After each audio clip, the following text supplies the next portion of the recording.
variance 12. Recording in progress. All right. And second thing, आप लोग अपना सिलेबस जो है वो अच्छी तरह रिवाइज करें फॉर एमसीक्यूज. कोई भी ऐसा पॉइंट, मतलब जो मैंने बता दिया है, जो मैंने लिखवा दिया है, वो सब आपको मालूम होना चाहिए. फिंगर टिप्स पे होनी चाहिए एक एक इंफॉर्मेशन, स्पेशली मेटल्स का चैप्टर आपकी फिंगर टिप्स पर होना चाहिए. उसमें एक एक पॉइंट है, उसमें फैक्ट्स हैं, वो सब आपको पता होना चाहिए. सॉलिबिलिटी चार्ट आपको पता होना चाहिए, प्रेसिपिटेशन रिएक्शंस आपको पता होने चाहिए. एक एक बात की इंफॉर्मेशन आपकी टिप्स के ऊपर हो. ठीक है,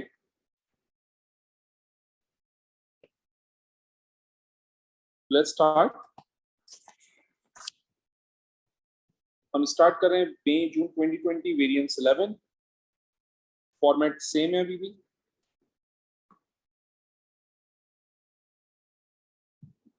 चलिए देखिए. The diagram shows 4 pieces of apparatus that are used to measure the volume of gas or liquid. Which piece of apparatus should always be filled to the same level? अच्छा, same level पे जो है ना, वो इसमें graduation marks हैं, तो जाहिर सी बात है सेम लेवल पे जरूरी नहीं है हमेशा है. इसमें भी ग्रेजुएशन मार्क्स हैं, जरूरी नहीं है कि सेम लेवल के ऊपर आए. इसमें भी ग्रेजुएशन मार्क्स हैं, तो जरूरी नहीं है कि सेम लेवल के ऊपर आए. इसमें कोई ग्रेजुएशन मार्क नहीं है, लिहाजा ये हमेशा सिर्फ इसी लेवल के ऊपर आएगा, सेम लेवल के ऊपर आएगा. which is why D is the right answer. Which is why D is the right answer.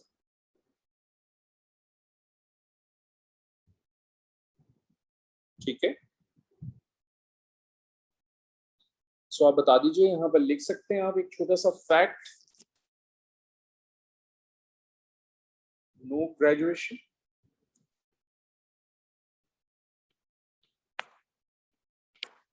No graduation mark.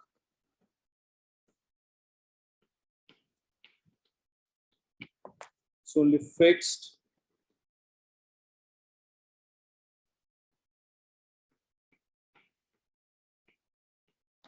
volume. ठीक है. Question number 2. Copper 2 sulfate is prepared by reacting excess copper 2 carbonate with dilute hydrochloric acid. ये equation आ गई. Give 2 pieces of apparatus that are needed to obtain copper 2 sulfate crystals by this reaction. Give 2 pieces of apparatus. ठीक है.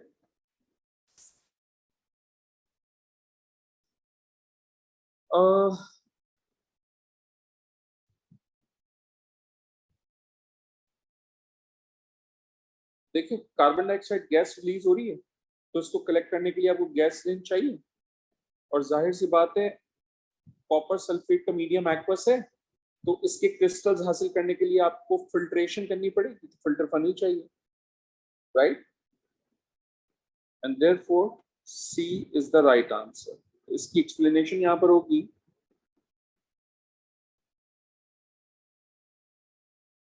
Carbon dioxide gas should collect in the gas range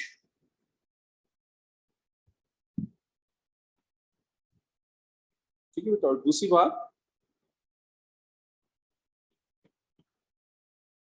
to get copper sulfate crystal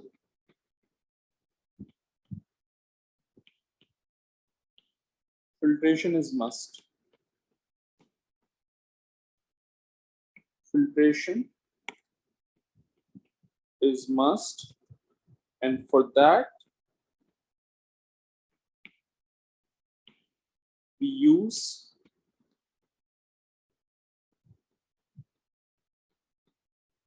filter funnel, and therefore C is the right answer. ठीक है बेटा. Sir एक question है. बेटा पूछिए. Sir हमने यहाँ पे 2 और 3 को मार्क किया ना, तो 3 और 4 को क्यों नहीं किया, जबकि यहाँ पे 4 पे गैस रेंज हम लोग कलेक्ट कर रहे हैं CO2 के लिए. नहीं सॉरी, एक मिनट, मेरे शायद पढ़ने में बेटा गलती हो गई है.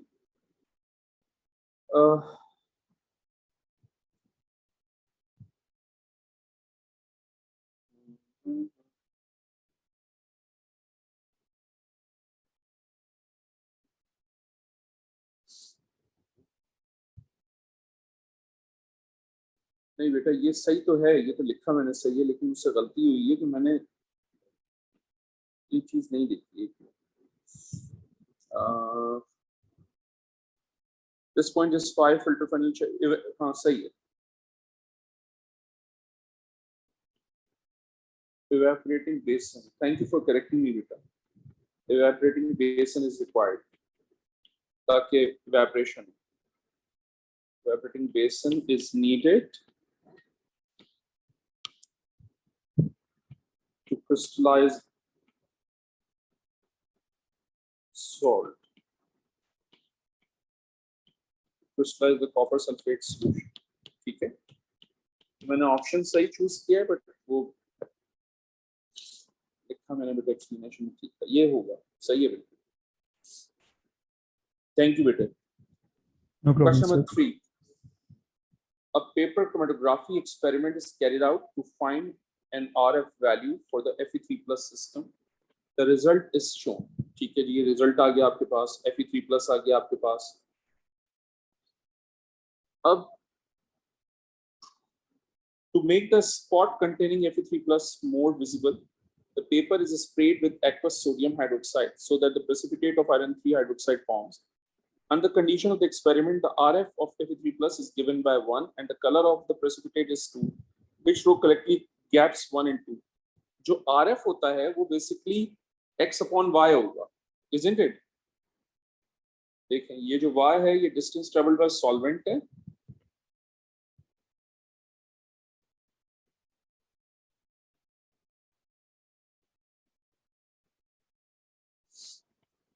और जो x है वो distance traveled by solute है।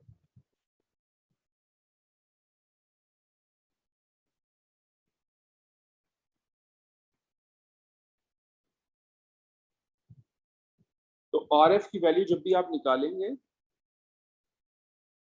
तो ये हो जाएगा x अपॉन y।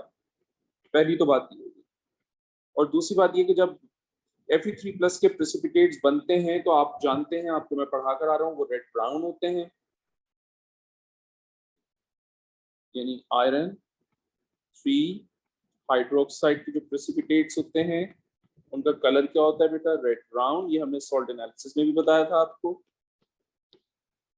तो ये दो चीजें कहां पर लिखी हुई हैं, ऑप्शन ए में लिखी हुई है, तो option A is the right answer. ठीक है। Question number 4,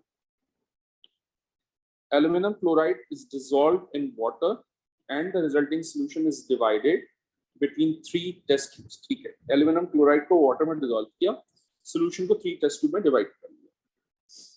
Which row gives the reagent for the 3 tests which could be used to confirm the presence of aluminum chloride? अच्छा चलें वन बाय वन पढ़ते हैं।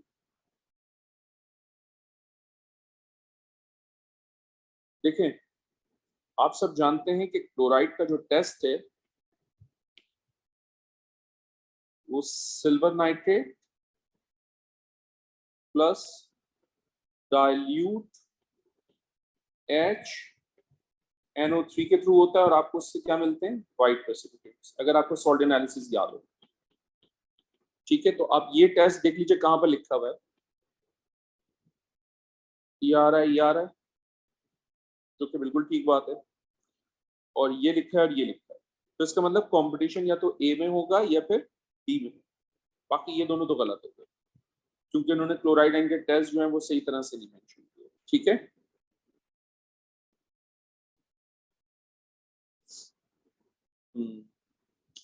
देखिए दूसरी बात मैं यहां लिख के दे रहा हूं, एल्यूमिनियम आयन के 2 टेस्ट होते हैं, है ना। NaOH के थ्रू क्या देगा, व्हाइट प्रेसिपिटेट्स, और एक्वस अमोनिया के थ्रू भी क्या देगा बेटा, व्हाइट प्रेसिपिटेट्स।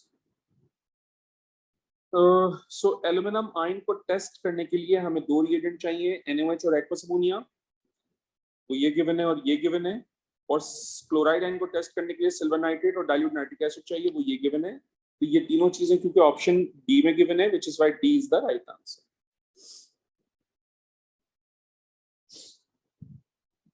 ठीक है बच्चे।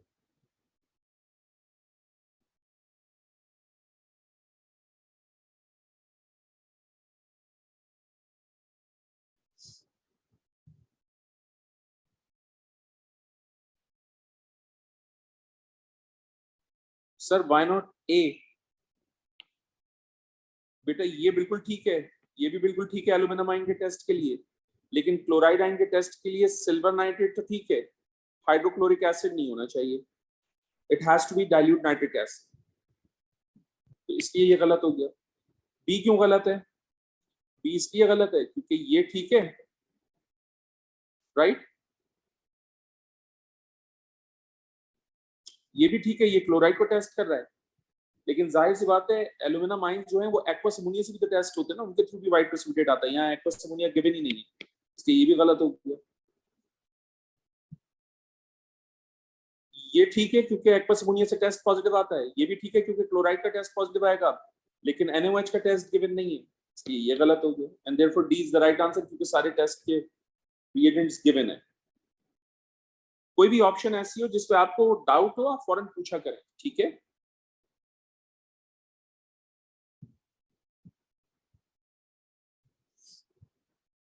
Which statement about methods of purification and analysis is correct? Which method of purification and analysis is correct? A liquid that boils over a range of temperature may still be 100% pure. Not at all. ये जो liquid होगा ये impure होगा, क्योंकि over a range of temperature पर हमेशा impure substances होते हैं, ये लिखवाया है मैंने आपको नोट्स के अंदर पॉइंट। मेल्ट हो या बॉयल हो over a range of temperature, इसका मतलब इम्प्योर है। प्योर जो होता है वो फिक्स टेम्परेचर पर बॉयल होता है, मेल्ट होता है, इसलिए बेटा ये गलत हो गया। An insoluble substance may be separated from water by crystallization. नहीं भाई, crystallization के थ्रू insoluble substance जो है वो सेपरेट नहीं होता, वो हमेशा फिल्ट्रेशन के थ्रू सेपरेट होता है, इसलिए ये भी गलत हो गया। क्रोमेटोग्राफी में only be used to separate colour substances, जरूरी नहीं है, जितने पिगमेंट्स होते हैं वो जितने पिगमेंट्स होते हैं वो सारे के सारे कलरलेस होते हैं, जितने अमीनो एसिड्स हैं वो सारे के सारे कलरलेस होते हैं, जितने प्रोटीन्स हैं वो सारे के सारे कलरलेस होते हैं, वो सब क्रोमेटोग्राफी से सेपरेट होते हैं, जरूरी नहीं, तो इसलिए ये भी गलत हो गया। And therefore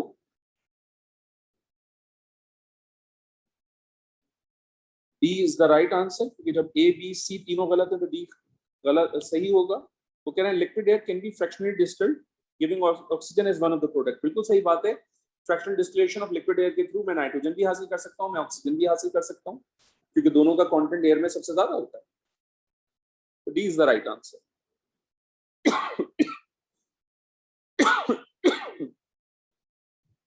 Which changes in pressure and temperature would both result in a decrease in the volume of a fixed mass of gas?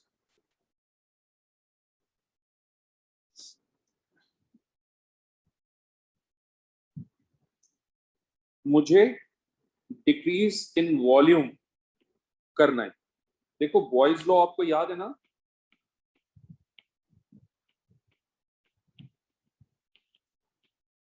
Volume is inversely proportional to pressure.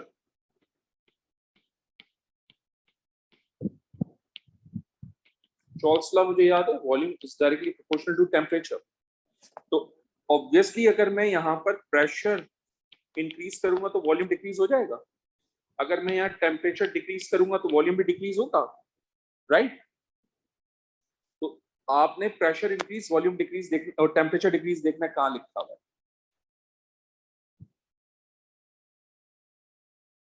ये देखिए, डिक्रीज इन प्रेशर नहीं जी, pressure तो मैंने increase करना है ताकि volume decrease हो जाए, ठीक है, तो ये गलत हो गया। टेम्परेचर को डिक्रीज करना है, यहाँ लिखा हुआ है इंक्रीज इन टेम्परेचर, तो ये भी गलत हो गया। इंक्रीज द प्रेशर बिल्कुल सही लिखा हुआ है, डिक्रीज द टेम्परेचर बिल्कुल सही लिखा हुआ है, which is why C is the right answer, ठीक है। सर डी क्यों गलत है? भाई डी इसलिए गलत है क्योंकि आपको टेम्परेचर कम करना है ताकि वॉल्यूम भी कम हो, इसने टेम्परेचर ज्यादा लिखा हुआ है तो इसलिए गलत हो जाएगा। आई होप आपको याद आया हो ये content. Which definition of isotope is correct? अब यार आइसोटोप की तो मैंने दो डेफिनेशंस बताई हुई थी आपको, in terms of fundamental particles और in terms of atomic number and mass number. Start करते हैं। Atoms of different elements which have the same number of electrons, हाँ ये सही है, लेकिन same number of electrons and protons but different number of neutrons होता है, ये डेफिनेशन है, तो ये इनकम्प्लीट डेफिनेशन है इसलिए गलत। atoms of different elements which have the same number of neutrons. Same number of neutrons नहीं होते, different number of neutrons होते हैं, ये भी गलत है. Atoms of the same element which have different number of electrons. Different number of electrons नहीं होते, same number of electrons होते हैं, ये भी गलत. तो right answer क्या होगा बेटा यहाँ पर? D होगा. Atoms of the same elements which have different number of neutrons. ये isotope की वो है definition. इसके बाद next है हमारे पास कि which ion has the most shell that contain electron. Most shell that contain electrons. बेटा अब आपको देखें यहाँ पर एटॉमिक नंबर पता होना चाहिए. 13 है, 3 प्लस चार्ज है, इसका मतलब 10 इलेक्ट्रॉन्स होंगे. 10 इलेक्ट्रॉन्स का मतलब फर्स्ट शेल में 2, सेकंड शेल में 8. इसका एटॉमिक नंबर है 3. 2 प्लस चार्ज है तो इसका मतलब इसमें 1 इलेक्ट्रॉन रह जाएगा. इसका मतलब इसके फर्स्ट शेल में 1 इलेक्ट्रॉन आएगा बस. इसका एटॉमिक नंबर 7 है. 3 माइनस चार्ज है, इसका मतलब इसमें 10 इलेक्ट्रॉन्स होंगे. फर्स्ट शेल में 2, सेकंड शेल में 8. और यहाँ पर एटॉमिक नंबर 16 है. टोटल इलेक्ट्रॉन्स 18 हो जाएंगे 2 माइनस चार्ज की वजह से. फर्स्ट शेल में 2, सेकंड शेल में 8 और थर्ड शेल में भी 8 हो गए 18. तो सबसे ज्यादा इलेक्ट्रॉन्स किस में हैं? सल्फर में. सबसे ज्यादा शेल्स भी किस में हैं? सल्फर में. Which is why D is the right answer. ठीक है बेटा, बहुत क्विक करना है आपको ये काम. Which substance conducts electricity both when solid and when molten. आपको पता है सॉल्ट अगर सॉलिड स्टेट में होगा तो इलेक्ट्रिसिटी कंडक्ट नहीं करेगा, मोल्टन में होगा तो कर लेगा. इसका मतलब ये ऑप्शन गलत हो जाएगी. मेटल ऑक्साइड सॉलिड है तो इलेक्ट्रिसिटी कंडक्ट नहीं कर सकता, गलत. हाइड्रोकार्बन में आयंस ही नहीं होते तो इलेक्ट्रिसिटी भी कंडक्ट नहीं करेगा. Alloy is the right answer, क्योंकि एलॉय जो होता है वो मिक्सचर ऑफ मेटल होता है and metal has sea of electrons so they can easily conduct electricity. सही है भैया? सही है. अब यहाँ मेटल लिख ऑक्साइड कंडक्ट नहीं करते इलेक्ट्रिसिटी. बेटा यही तो बताया मैंने कि जो मेटल ऑक्साइड है वो सॉलिड स्टेट में होता है ना, तो जब सॉलिड स्टेट में होगा तो फ्री मोबाइल आयंस नहीं होंगे, इलेक्ट्रिसिटी कंडक्ट ही नहीं करेगा. सही है? जी सर सही है. ओके. सो बेटा आप बता दीजिए. Alloy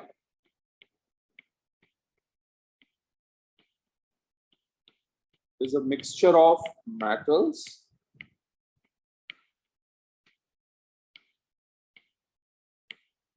and metal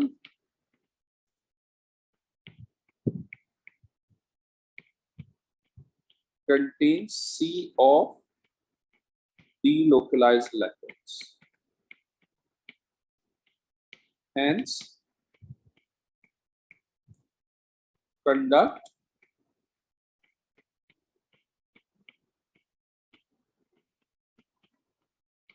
electricity. ठीक है, इन दोनों के लिए भी बता देता हूं मैं. In solid state no free mobile ions,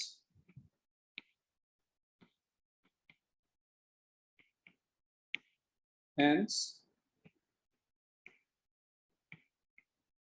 can't conduct electricity.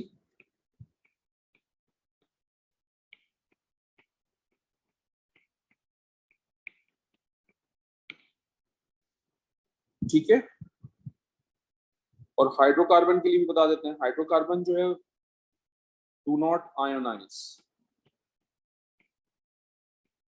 Alkene है, एल्कीन है. कभी आपने सुना कि एल्केन और एल्कीन इलेक्ट्रिसिटी कंडक्ट कर रहे हैं? कभी भी नहीं करते, क्योंकि आयोनाइजेशन ही नहीं होती. जब आयोनाइजेशन नहीं होगी तो आयंस नहीं होंगे, आयंस नहीं होंगे, इलेक्ट्रिसिटी कंडक्ट नहीं करेगा. ठीक है. Which substance is an ionic compound. आप जानते हैं calcium chloride is the right answer.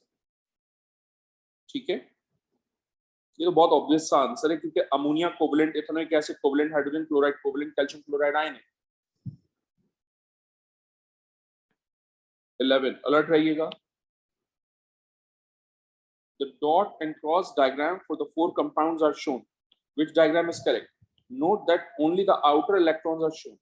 बेटा कार्बन के वैलेंस शेल में कितने इलेक्ट्रॉन्स होते हैं? 4. 1 2 3 4. और हाइड्रोजन के वैलेंस शेल में 1 इलेक्ट्रॉन होता है. वो कार्बन के इलेक्ट्रॉन के साथ शेयरिंग करके कोवलेंट बॉन्ड फॉर्म करेगा. तो ये तो ठीक है बिल्कुल.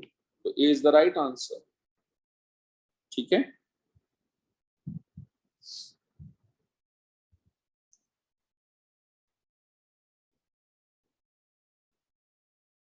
सर बी क्यों गलत है? कोई बच्चा बता सकता है मुझे? Can anyone tell me why B is wrong? 6 sorry बेटा, आवाज नहीं आ रही मुझे। Why B is wrong? B इसलिए गलत है जी, यहाँ पर कार्बन के जो 4 इलेक्ट्रॉन्स हैं वो सेटिस्फाई नहीं हो रहे। ये देखिए, 1 electron of carbon, second electron of carbon, third electron of carbon. तो कार्बन के 4 इलेक्ट्रॉन्स होने चाहिए, इन्होंने सिर्फ 3 दिए। दूसरे कार्बन क्या 1 2 3 इलेक्ट्रॉन्स। तो यहाँ पर कार्बन के जो 4 इलेक्ट्रॉन्स हैं वो अवेलेबल नहीं है। तो हम यहाँ पर लिख देते हैं ये बात, ये पता होनी चाहिए बात बच्चों को।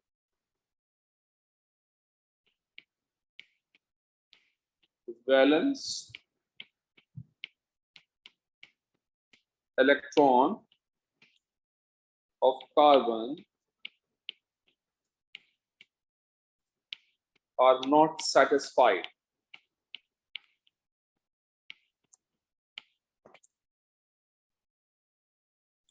Why D is wrong? Because hydrogen के पास सिर्फ एक इलेक्ट्रॉन होता है, उन्होंने भाई 7 मेंशन कर दिए, तो गलत हो गया ना। 7 electron of hydrogen is not possible.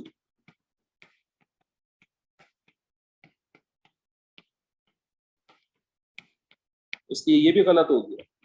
ठीक है, ये भी गलत हो गया जी। कार्बन, इसमें ऑक्सीजन के जो वैलेंस इलेक्ट्रॉन्स हैं वो 6 होने चाहिए। Let's check 1 2 3 4। तो ऑक्सीजन के वैलेंस इलेक्ट्रॉन सेटिस्फाई नहीं है। Valence electrons of oxygen are not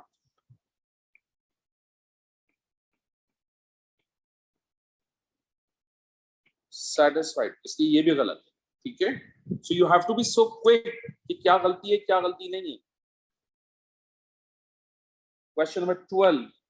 Element X has a lattice of positive ion and a sea of electron. ठीक है जी। Which property will X have? It conduct electricity by the movement of ions and electrons. नहीं, by the movement of electrons होता है, ions तो नहीं होता भाई, तो इसलिए ये तो गलत हो गया। ठीक है, it has a high melting point, ये हो सकता है आंसर, because positive ion और negatively charged electron के दरमियान electrostatic attraction होती है, and because of that strong electrostatic attraction they have high melting points. ये हो सकता है आंसर, लेकिन आगे भी पढ़ लेते हैं। It is decomposed by an electric current, not at all. कभी भी मेटल डिकम्पोज नहीं होता इलेक्ट्रिसिटी कंडक्ट होने से। मिसाल के तौर पे आपके घर में जो ओवरहेड केबल्स हैं, वायरिंग है, उसमें 24/7 इलेक्ट्रिसिटी मूव होती है, कंडक्ट होती है। क्या वो डिसॉल्व हो जाता है, डिकम्पोज हो जाता है वायर? नहीं, ऐसा तो नहीं है। तो इसका मतलब ये भी गलत हो गया। It is not malleable, all metals are malleable when hammered. ठीक है ना, तो ये भी गलत है। तो राइट आंसर इज बी। चलो, और यहां लिख देते हैं due to strong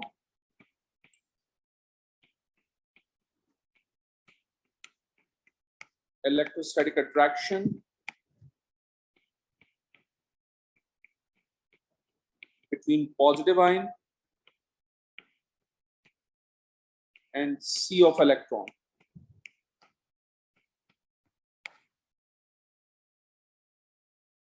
ठीक है, क्वेश्चन नंबर 13 की बात करते हैं। A chicken egg has a mass of 60 gram. The eggshell is 10% of the total mass. The eggshell is made of calcium carbonate. What is the mass of calcium in the eggshell?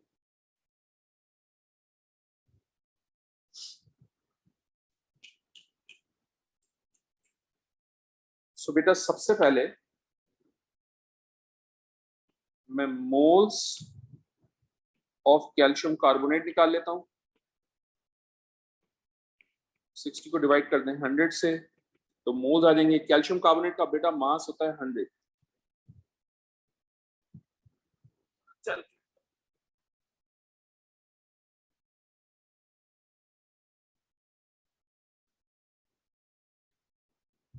.6 moles. ठीक है, अब ये जो moles निकाले आपने 60 ग्राम में,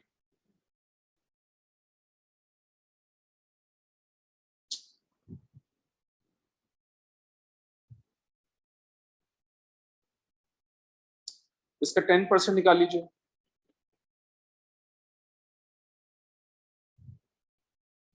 %10 of एक्शेल निकालना है, इसका 10% निकालिए।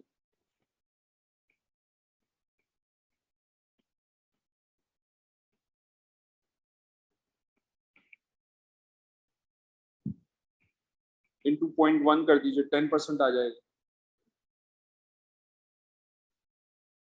0.06 मोल्स कैल्शियम का मास चाहिए, 40 से मल्टीप्लाई कर लीजिए,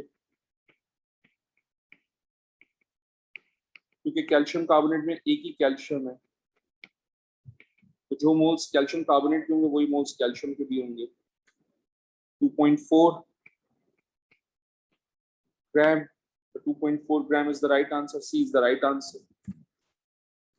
ठीक है जी, ऑल राइट। यानी मैंने 0.6 का 10% निकाल लिया, 0.6 मोल्स का 10%।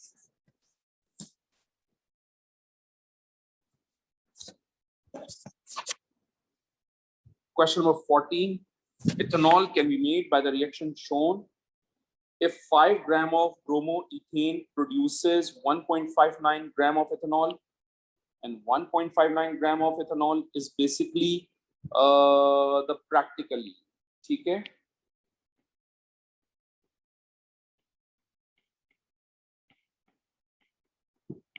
ये practical yield है आपकी। What is the molar percentage yield of ethanol?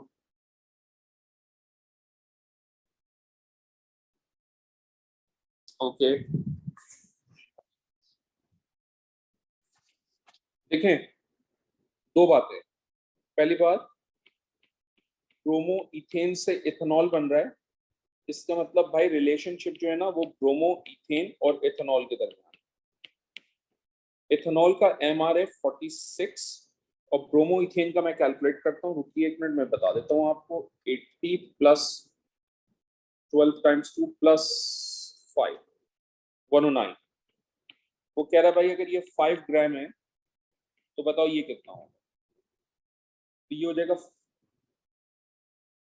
जाएगा 46 इंटू 5 डिवाइडेड बाय 109, ये हो जाएगा 2.11 ग्राम। या तो थ्योरेटिकल यील्ड आ गई,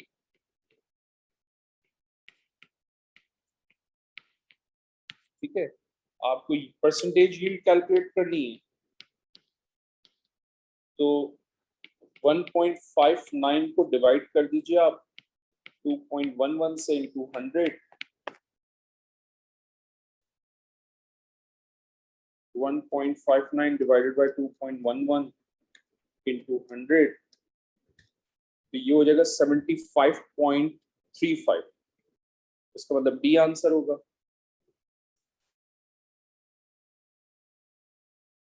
ठीक है, तो ये आंसर हो जाएगा 75.3%। और 75.3% का क्लोज आंसर क्या है बेटा? 75, तो मैंने 75 कर दिया। ठीक है बेटे, अच्छा इसको मैं लिख देता हूँ थोड़ा तमीज से, 109 है ये।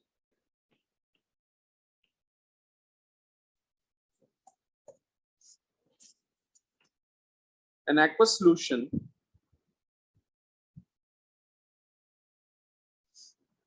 contain 0.01 mole of zinc and 0.01 mole of copper ion, यानी number of moles zinc के और copper के same। Aqueous sodium hydroxide is added until an excess। ठीक है, after shaking the mixture is filtered, what remain on the filter paper? Copper, 0.01 mole of blue hydroxide, 0.01 mole of blue hydroxide। तो C is the right answer। बहुत ही obvious सा है। Salt analysis again दिमाग में होनी चाहिए। पहले देखो मेरी बात सुनो,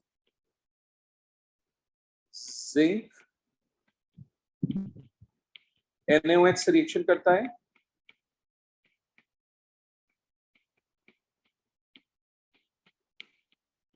व्हाइट प्रेसिपिटेट्स देता है और व्हाइट प्रेसिपिटेट्स जो है वो सॉल्युबल होते हैं इन एक्सेस। इसका मतलब जिंक के तो मुझे प्रेसिपिटेट्स नहीं मिलेंगे, राइट, क्योंकि वो डिसॉल्व हो जाएगा एक्सेस अमाउंट के अंदर। कॉपर आयंस जब NaOH से रिएक्शन करता है तो इसके ब्लू प्रेसिपिटेट्स मिलेंगे, और तुम सब जानते हो precipitates remain insoluble in excess NaOH। इसका मतलब जो 0.01 मोल ऑफ प्रेसिपिटेट होंगे कॉपर आइंस के, वो तुम्हें फिल्टर पेपर के ऊपर मिलेंगे, which is why C is the right answer. ठीक है बेटा, सॉल्ट एनालिसिस ध्यान में होनी चाहिए थी आपके पास। Which arrangement is used to electroplate copper onto a steel की। अब स्टील की के ऊपर मैंने कॉपर को इलेक्ट्रोप्लेट करना है। कॉपर को इलेक्ट्रोप्लेट करने के लिए मुझे इलेक्ट्रोलाइट भी कॉपर सल्फेट का चाहिए होगा, विच इज राइट। मुझे एनोड भी कॉपर का बना होना चाहिए, विच इज आल्सो राइट। और कैथोड के ऊपर जो है वो ऑब्जेक्ट होना चाहिए जिस पर कॉपर इलेक्ट्रोप्लेट होगा, विच इज स्टील की। तो भाई ए इज द राइट आंसर। बहुत ही सिंपल सा क्वेश्चन है ये। तो मैंने आपको पढ़ाते हुए कहा था कि जिस मेटल को आपने इलेक्ट्रोप्लेट करना होता है उस मेटल का इलेक्ट्रोलाइट हो, उसी मेटल का एनोड भी बना हो। तो ये दोनों बातें तो यहाँ पर फुलफिल हो रही। और मैंने कहा था कैथोड हमेशा उस ऑब्जेक्ट का होगा जिसको हमने इलेक्ट्रोप्लेट करना है, तो वो स्टील की होनी चाहिए। खत्म। तो इज द राइट आंसर, आगे जाने की जरूरत ही नहीं है। 17 the rate of reaction between calcium carbonate and hydrochloric acid is measured in 3 separate experiments। ठीक है, 3 separate experiments हैं और ये 2 ग्राम of calcium carbonate। in experiment 1 the calcium carbonate is powdered। Note कीजिएगा कैल्शियम कार्बोनेट पाउडर है, मतलब यहाँ पर सरफेस एरिया ज्यादा है। तो जब सरफेस एरिया ज्यादा होगा तो नंबर ऑफ इफेक्टिव कोलिजन ज्यादा होंगे, रेट ऑफ रिएक्शन ज्यादा होगा। ठीक है, और दूसरी बात एक्सेस ऑफ हाइड्रोक्लोरिक एसिड है। सही है। तो यहां से मैंने जजमेंट क्या की, अच्छा पहले मैं पढ़ लेता हूँ। In experiment 2 the calcium carbonate is lumps and in excess of hydrochloric acid. भाई लम्स हैं, जब कैल्शियम कार्बोनेट लम्स होगा तो जाहिर सी बात है सरफेस एरिया कम होगा, इफेक्टिव कोलिजन कम होंगे, रेट ऑफ रिएक्शन कम होगा। In experiment 3 calcium carbonate is lump but insufficient hydrochloric acid is used. भाई इनसफिशिएंट हाइड्रोक्लोरिक एसिड है तो जाहिर सी बात है जो गैस कलेक्ट होगी वो भी इनसफिशिएंट होगी आपको। सही है। तो यहां से एक बात तो तय हो गई कि भाई more surface area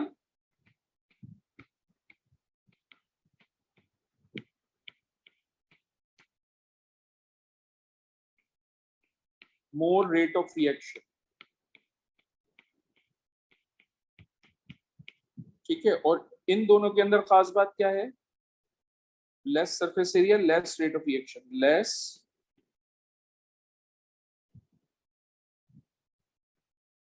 surface area less rate of reaction। ठीक है, इसका मतलब इसका स्टीपर कर्व होगा और इसका स्टीपर कर्व नहीं होगा इन दोनों एक्सपेरिमेंट्स का, है ना।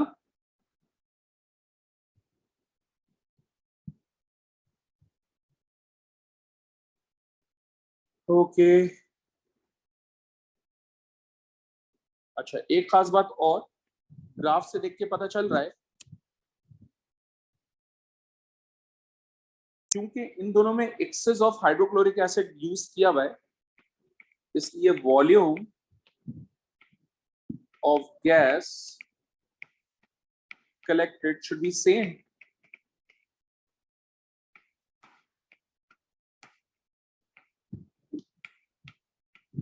ठीक है, इन एक्सपेरिमेंट 1 और एक्सपेरिमेंट 2 में क्योंकि excess of hydrochloric acid use हुआ है दोनों केसेस के अंदर, लिहाजा दोनों एक्सपेरिमेंट 1 और 2 के अंदर same amount of gas collect होगा।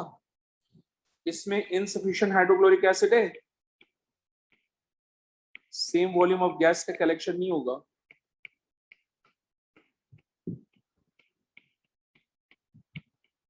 मैं जरा अच्छी तरह इस क्वेश्चन को ओपन कर दूं। मैंने अच्छी तरह से एक्सप्लेन कर दिया कि जनाब चक्करबाजी चल क्या रही है इसमें, ठीक है। मैं दोबारा से बताता हूँ जनाब, इन दोनों एक्सपेरिमेंट के अंदर सेम एक्सेस ऑफ HCl था, इसलिए सेम वॉल्यूम गैस कलेक्ट होगा। इसमें इनसफिशिएंट हाइड्रोक्लोरिक एसिड था, इसमें सेम कलेक्ट नहीं होगा। इसका मतलब एक्सपेरिमेंट 3 जो है ना वो आपका X होना चाहिए। एक्सपेरिमेंट 3 जो है ना वो आपका X होना चाहिए, राइट। और Y जो है वो एक्सपेरिमेंट 2 होना चाहिए आपका, क्योंकि लम्स की वजह से इसका सरफेस एरिया कम है, रेट ऑफ रिएक्शन कम है, लेस स्टीपर कर्व होगा। Z जो है वो आपका क्या होना चाहिए, एक्सपेरिमेंट 1, बिकॉज उसका रेट ऑफ रिएक्शन ज्यादा है, मोर स्टीपर कर्व है।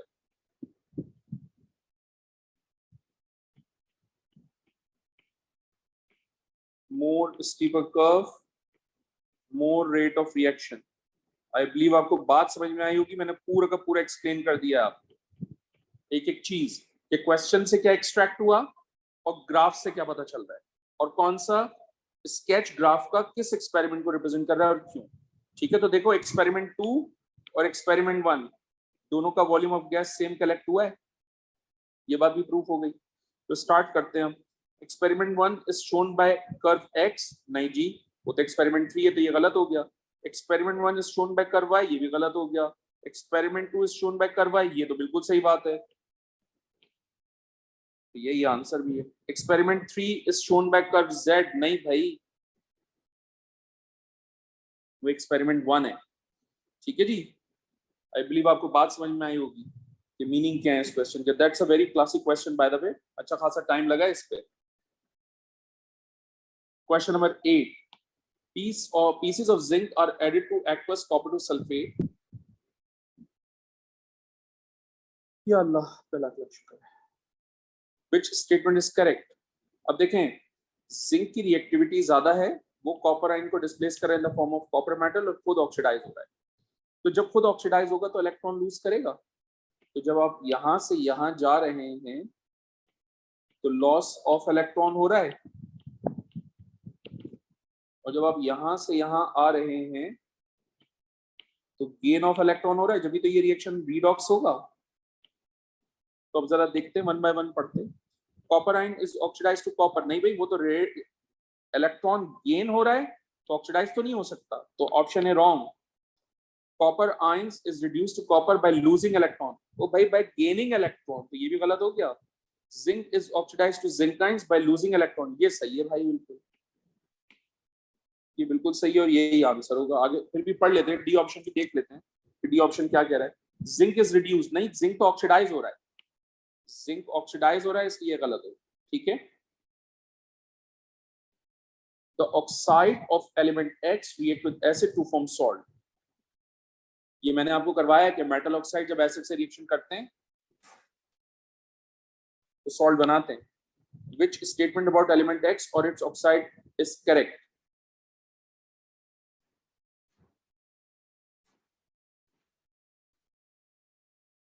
X conduct electricity, बिल्कुल सही बात है, is the right answer।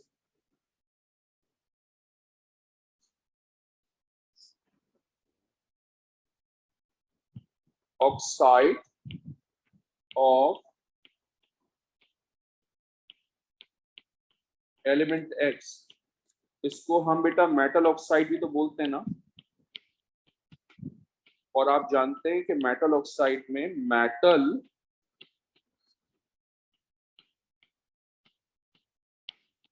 conducts electricity, isn't it?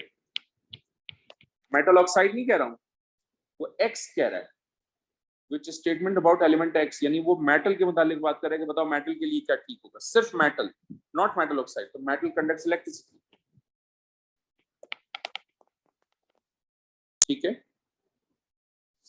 And therefore A is the right answer, तो आगे जाने की जरूरत ही नहीं है। Question number 20, nitrogenous fertilisers promote plant growth and crop yield, which compound contain the greatest mass of nitrogen in 100 gram of fertilizer? अरे बाबा,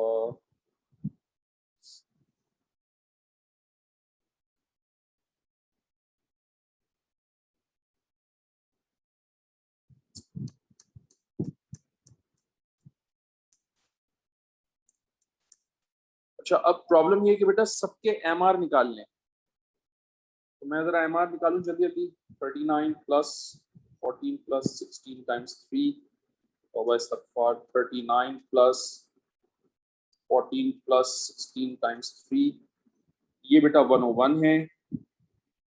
ammonium nitrate 18 plus 14 plus 16 into 3, ये 80 है यार।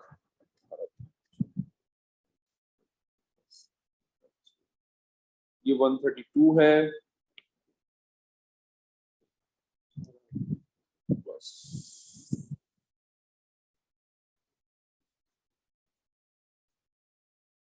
और बेटा ये 132 है। चलो ठीक है, दोबारा से कर लेते हैं। 18 टाइम्स 2,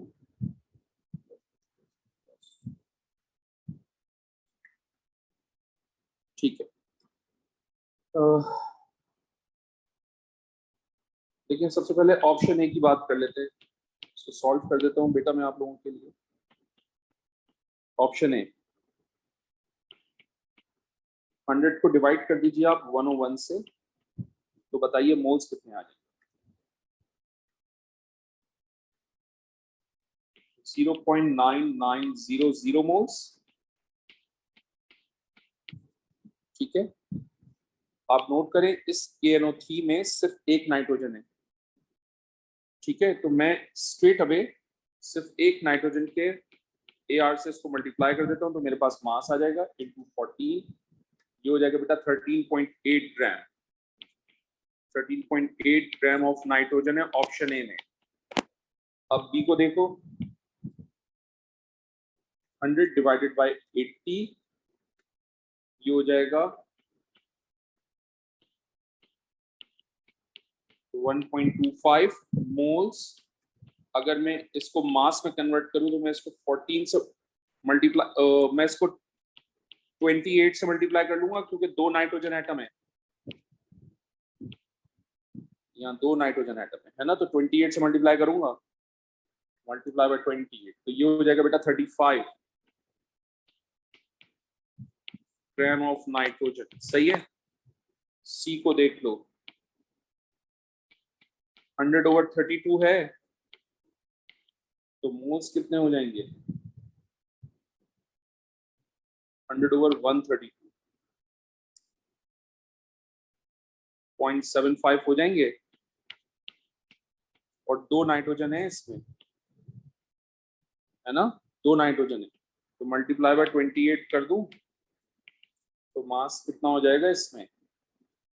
21.2 ग्राम। ऑप्शन डी को देखो, 100/132 है, ये 0.75 हो जाएगा, उसमें भी दो नाइट्रोजन है, तो ये 28 से मल्टीप्लाई होगा, तो ये भी 21.2 ग्राम हो जाएगा। तो सबसे ज्यादा मास किस ऑप्शन के अंदर आ रहा है नाइट्रोजन का? बी में आ रहा है, which is why B is the right answer। ठीक है भाई।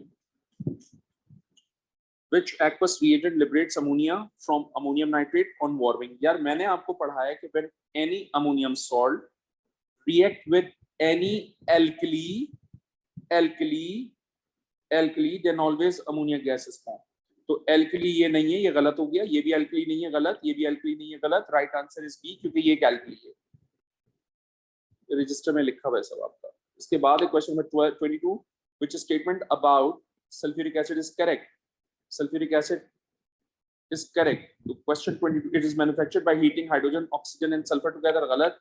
It is used as a battery, ये बिल्कुल सही बात है। It is used as a detergent। It is used to neutralize alkaline soil। तो भाई यूज करता है बैटरी में, ठीक है जनाब। तो right answer is B. The diagram shows part of the periodic table, okay, which element has the highest proton number and which element has the largest number of valence electron। Highest proton number का मतलब atomic number बताओ किसका highest होगा? तो भाई calcium का atomic number 20 होता है, लिथियम का एटॉमिक नंबर जो है वो 3 होता है। तो ऑब्वियसली कंपटीशन ए और बी के अंदर है। सही है। कैल्शियम का एटॉमिक नंबर कितना होता है बेटा? 20। और लिथियम का एटॉमिक नंबर कितना होता है? 3। तो हाईएस्ट प्रोटॉन नंबर जो है वो कैल्शियम का है, यहाँ लिख देते हैं highest proton number is calcium. तो कंपटीशन जो है वो ए और बी के अंदर होगा, सी और डी में नहीं होगा। Highest number of valence electron, अब यार आपके पास कैल्शियम के वैलेंस शेल में 2 इलेक्ट्रॉन है क्योंकि वो ग्रुप 2 का एलिमेंट है, और क्लोरीन ग्रुप 7 का इलेक्ट्रॉन है, तो इसलिए 7 इलेक्ट्रॉन इन लास्ट शेल। तो राइट आंसर क्या होगा बेटा? बी हो जाएगा, क्योंकि कैल्शियम का प्रोटॉन नंबर ज्यादा और क्लोरीन के वैलेंस शेल में सबसे ज्यादा इलेक्ट्रॉन्स। तो right answer is B. A lump of element X can be cut by knife during its reaction with water. X floats and melts. What is X? आपको पता है ये जो लिखा हुआ है ना कि कट बाय नाइफ, ये ग्रुप 1 एलिमेंट का मेटल है, फ्लोट कर रहा है वाटर पे, ये ग्रुप 1 का एलिमेंट है। ये दो स्टेटमेंट शोज कर रहे हैं कि element belongs to group 1।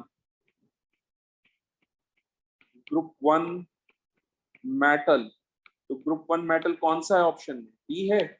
D is the right answer. Question number 25. Which statement about the properties of some element is correct? भाई some elements की properties का कुछ correction देखना है हमने। All noble gases are unreactive due to having 8 electrons in the outer shell. Wrong.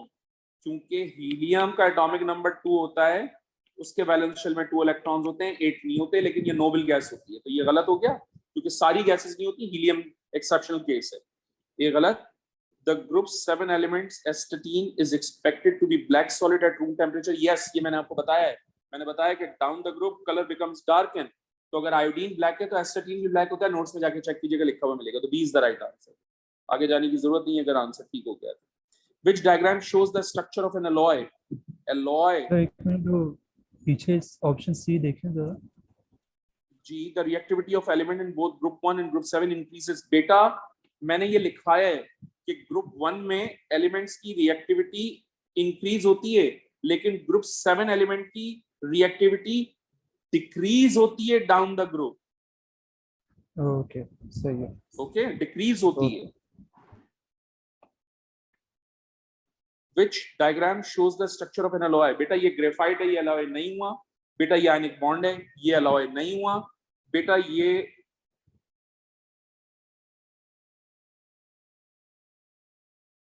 Competition हो गया ए और डी के अंदर, सही है ना?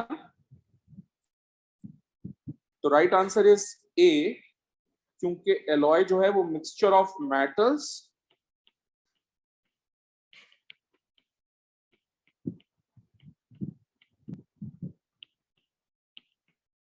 विद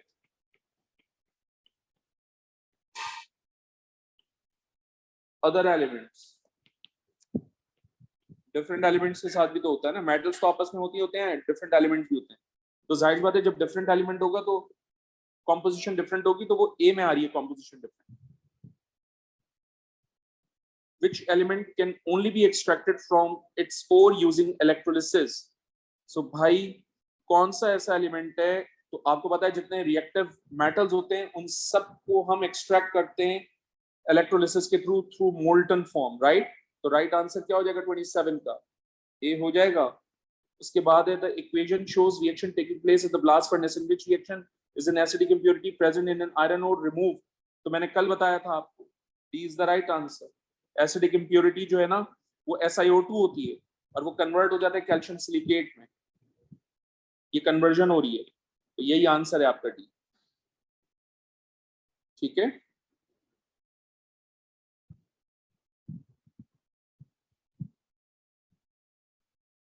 $29.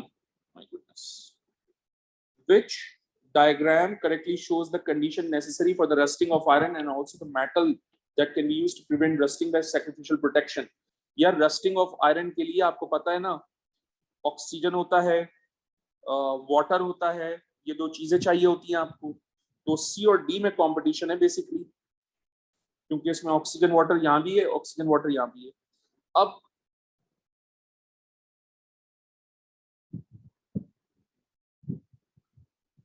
सर ये तो सिर्फ मैग्नीशियम के साथ होती है ना? बेटा वो मैं यही तो देख रहा हूँ, आयरन की रस्टिंग होनी है, तो आयरन की रस्टिंग को अगर आपने सैक्रिफिशियली प्रोटेक्ट करना हो तो उसके लिए आपको एक मोर रिएक्टिव मेटल की जरूरत पड़ती है। कंपटीशन मैंने कहा था सी और डी में है, तो सी के अंदर कॉपर है विच इज लेस रिएक्टिव, तो जाहिर सी बात है ये सैक्रिफाइस तो नहीं हो सकेगा, इसलिए ये ऑप्शन गलत है and therefore D is the right answer. ठीक है बेटा, तो यहां लिख देते हैं फॉर सैक्रिफिशियल प्रोटेक्शन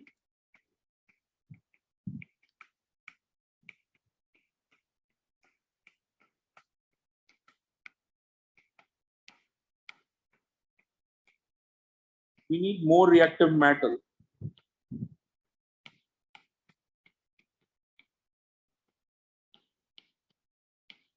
सही है। 30 in the electrolysis of molten aluminum oxide, which statement is correct? The molar ratio of aluminum to oxygen gas is formed as 1:2.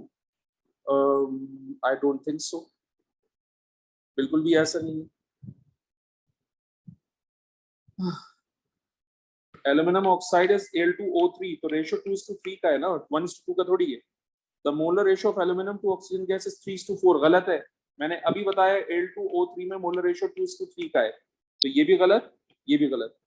Oxygen gas is form at anode, that's right, तो C is the right answer. D भी देख लेते हैं, reduction occurs at anode, ओ भाई at anode oxidation takes place always, तो ये भी गलत। 31 which row correctly compares carbon dioxide and methane?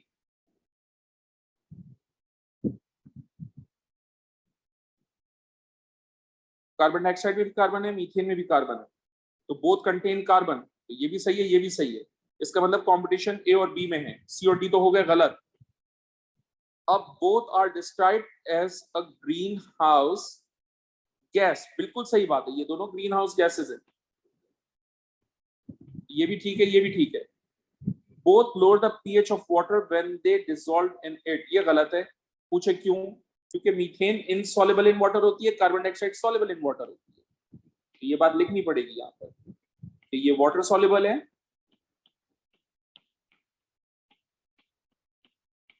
और ये वाटर इनसॉल्युबल। सर आपको कैसे पता चला कि वाटर इनसॉल्युबल है? सॉरी, आपको कैसे पता चला कि मीथेन वाटर इनसॉल्युबल है? Because methane is a hydrocarbon, और मैंने आपको एल्केन का टॉपिक पढ़ाते हुए लिखाया था कि all hydrocarbons are insoluble in water. ठीक है, तो राइट आंसर क्या बनेगा बेटा यहाँ पर? B.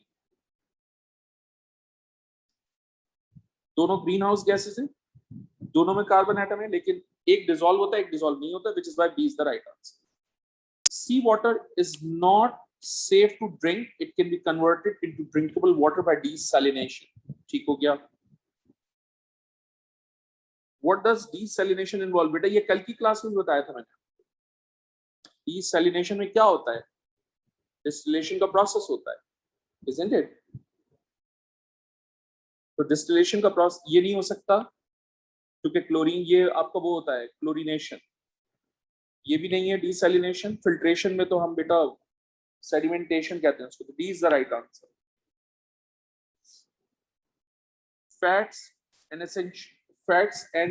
Are essential components of the human diet. मेरी जो ऑर्गेनिक केमिस्ट्री का आखिरी लेक्चर है उसमें मैंने आपको यही बना के दिया है, आप चेक कीजिएगा नोट्स में। The diagram shows a fat molecule, ये है fat molecule, which description of this fat molecule is correct? अब सैचुरेटेड कार्बोक्सिलिक एसिड, नहीं भाई ये तो एस्टर है। Saturated ester, unsaturated carboxylic acid, unsaturated ester. Unsaturated का मतलब होता है between the carbon atom double bond होगा, ऐसा ही है ना? तो बिटवीन द कार्बन एटम कहीं पर भी डबल बॉन्ड नहीं है, इसका मतलब ये सैचुरेटेड एस्टर है भाई, and therefore B is the right answer, and that's a very easy thing, मुश्किल नहीं है। 34 a molecule of the compound C4H6 is shown। ठीक है, ये C4H6 है। This molecule undergoes an addition reaction with excess bromine and an addition reaction with steam। One molecule of C4H6 react with dash mole of bromine। यार मेरी बात गौर से सुनो, गौर से सुनना। एक ब्रोमीन यहाँ लगेगा, दूसरा ब्रोमीन यहाँ लगेगा, तीसरा यहाँ लगेगा, चौथा यहाँ लगेगा, क्योंकि आप एक्सेस ब्रोमीन यूज कर रहे हैं, तो टोटल कितने ब्रोमीन लगाएं? 4 एटम लगाएं, तो इसका मतलब 2Br2 हो जाएगा, 2 मोल्स ऑफ ब्रोमीन मॉलिक्यूल, है ना? when C4H6 react with the steam dash is formed. अच्छा जी, अब इसको स्टीम से रिएक्शन करा लेते हैं.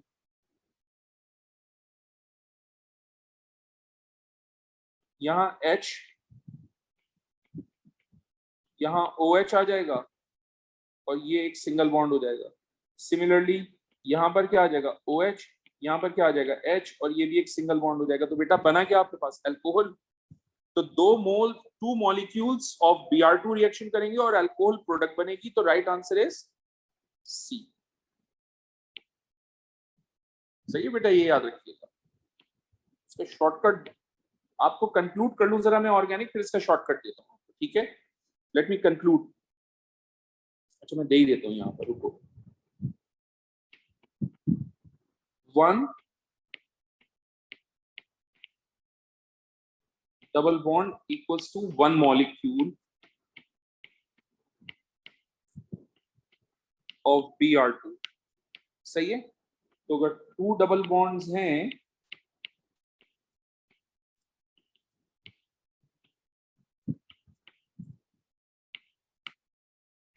तो 2 मॉलिक्यूल्स. ठीक है,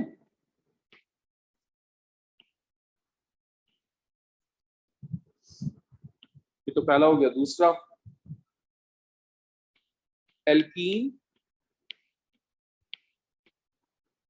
when react, ये मैंने आपको पढ़ाया, फिर रजिस्टर में लिखा है, मैं दोबारा से लिख के दे रहा हूं. Alkene when react with steam always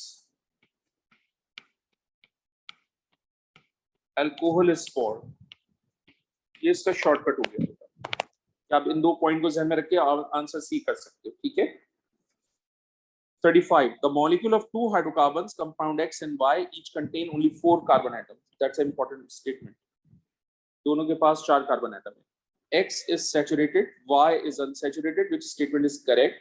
तो बेटा जाहिर सी बात है 1 पढ़ना पड़ेगा. Under suitable condition Y polymerizes, बिल्कुल सही बात है. जो अनसैचुरेटेड होता है उसमें between the carbon atom double bond होता है, और जो डबल बॉन्ड वाला हाइड्रोकार्बन होता है वो पॉलीमराइज हो जाता है. तो बिल्कुल पहला स्टेटमेंट बिल्कुल ठीक है. ठीक है. The complete combustion of 1 mole of Y produces more carbon dioxide than the complete combustion of 1 mole of X. Might be possible.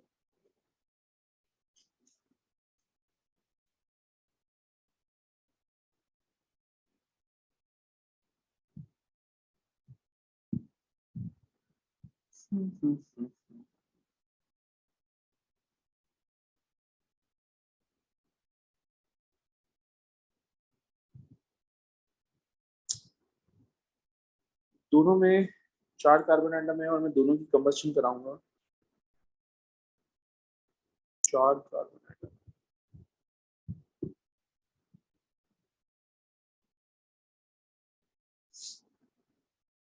Second statement ठीक है, लेकिन थर्ड भी देख लेंगे एक मरतबा और. 1 molecule of Y contain more hydrogen atoms than 1 molecule of X. नहीं यार, जहां डबल बॉन्ड होता है बिटवीन द कार्बन एटम वहां हाइड्रोजन्स कम होते हैं.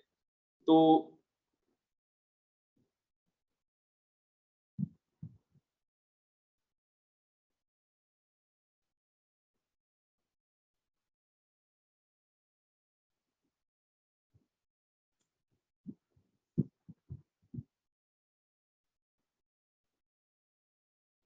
या तो बेटा ए इज द राइट आंसर.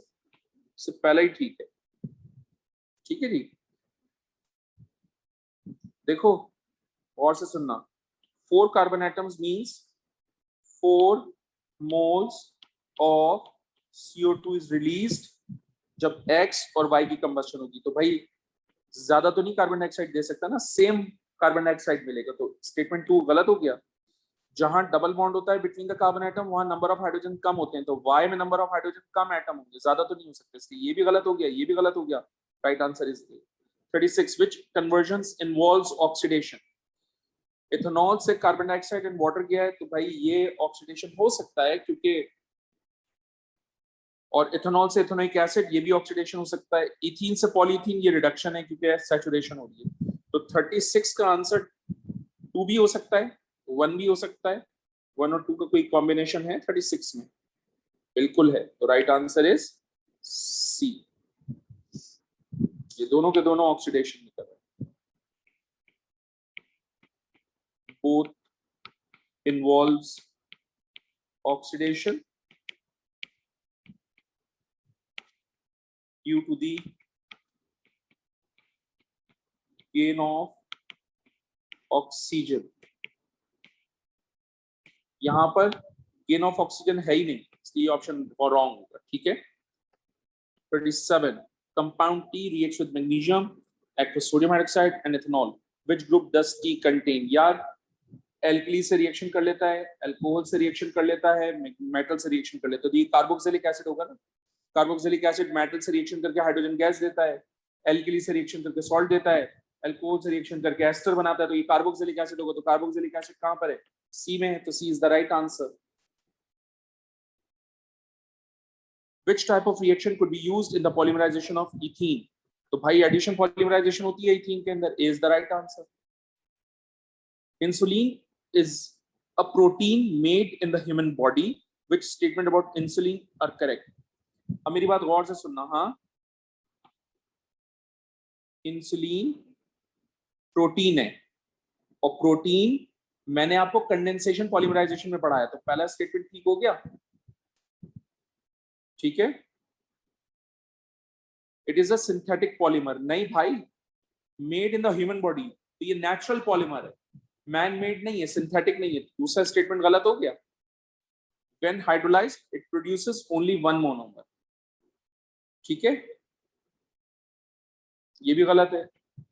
जो प्रोटीन होता है वो मिक्सचर ऑफ अमीनो एसिड से मिलकर बनता है, तो जाहिर सी बात है सिर्फ मिक्सचर ऑफ अमीनो एसिड होगा तो सिर्फ एक अमीनो एसिड तो नहीं मिलेगा ना, तो ये भी गलत हो गया आपका। It contain amide linkage, that's right. तो पहला ठीक है, फोर्थ ठीक है, तो राइट आंसर इज सी। यहां से एक पॉइंट सीखने का है, वो ये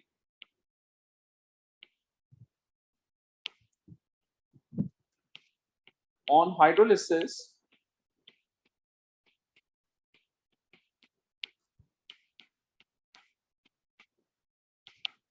protein gives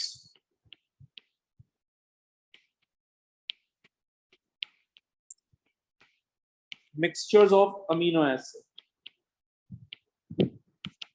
सही है, एक अमीनो एसिड से मिलकर नहीं बनता प्रोटीन, डिफरेंट अमीनो एसिड से मिलकर बनता है। तो जब उसकी हाइड्रोलिसिस होगी तो you will get different amino acids, जिसको मैं मिक्सचर ऑफ अमीनो एसिड्स कह रहा हूं। ठीक है, और मैंने लिखवाया हुआ है आपको, लेकिन फिर भी आप देख लीजिएगा, अगर आपको याद है मैं फिर भी लिख देता हूं कि protein is a natural polymer, क्योंकि हमारी बॉडी सिंथेसाइज करती है उसको। ये मैंने क्लासिफिकेशन दी हुई है आपको, आप उसको चेक कर सकते हैं। Question 40, which statement about polymer is correct? Nylon and terylene are produced by addition polymerization. नहीं भाई, ये तो कंडेंसेशन से मिलकर बनते हैं।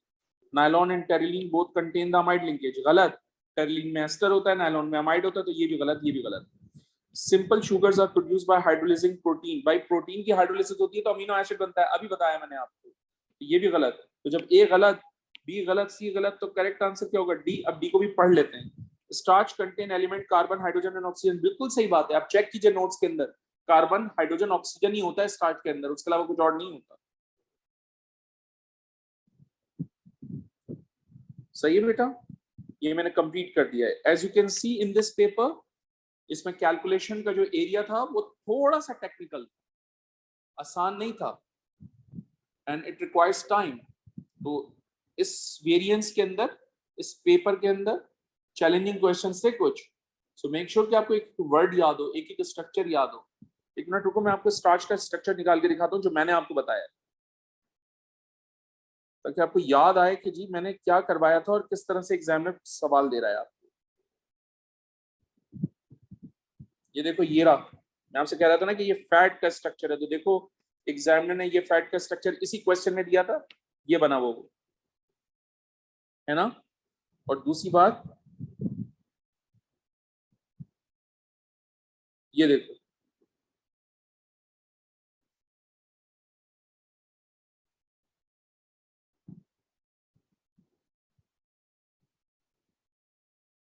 ये देखो, ये लिखा हुआ प्रोटीन से रिलेटेड।